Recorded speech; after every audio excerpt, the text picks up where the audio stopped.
Hey guys, and welcome back to the Epilogue of Caraval. As the stars leaned a little closer to Earth, watching Scarlet and Julian in the hopes of witnessing a kiss as magical as Caraval, Donatella began to dance beneath a canopy of spying trees, wishing she had someone of her own to kiss. She twirled from partner to partner, her slippers barely touching the ground, as if the champagne she'd sipped earlier contained bits of stars that kept her feet floating just above the grass.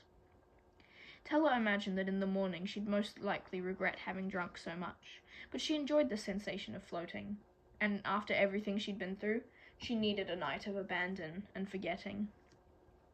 Tella continued eating cakes of liquor and draining crystal goblets full of spiked nectar until her head spun along with the rest of her body. She practically fell into the arms of her newest partner. He pulled her closer than the others had. His large hands snaked determinedly around her, bringing with them a new surge of pleasure. Tella liked the confident way he touched her. As he tugged her toward the edge of the party and farther from the crowd, she imagined feeling his hands on places besides her waist.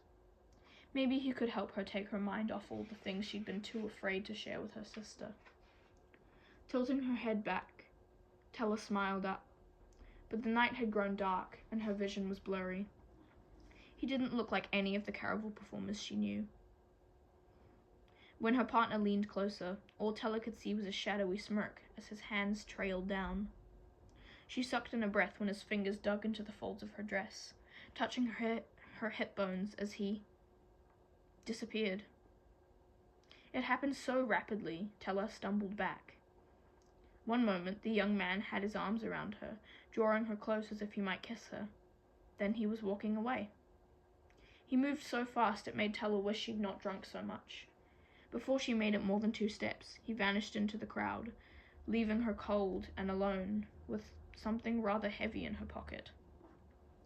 A chill swept over Tella's naked shoulders. Her head might have been spinning, but she knew the item weighing down her skirts had not been there before. For a moment she tried to entertain the thought of it being some kind of key. Perhaps the stranger was hoping she might follow him back to his room for that kiss they never shared. But if that's what he wanted, Tella didn't imagine he would have run off so quickly.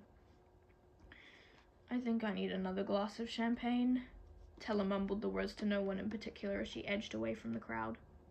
Aside from being wrapped in paper, she could not tell what the object in her pocket was, though she had a prickly feeling it was meant for her eyes alone.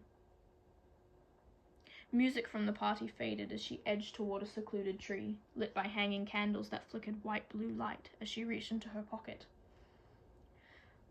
The object she pulled out fit inside the palm of her hand. Someone had wrapped a note around a thick coin, but it didn't look like any currency Tella had ever seen. Tella shoved the coin back in her pocket after unwrapping the note. The handwriting on it was crisp and precise.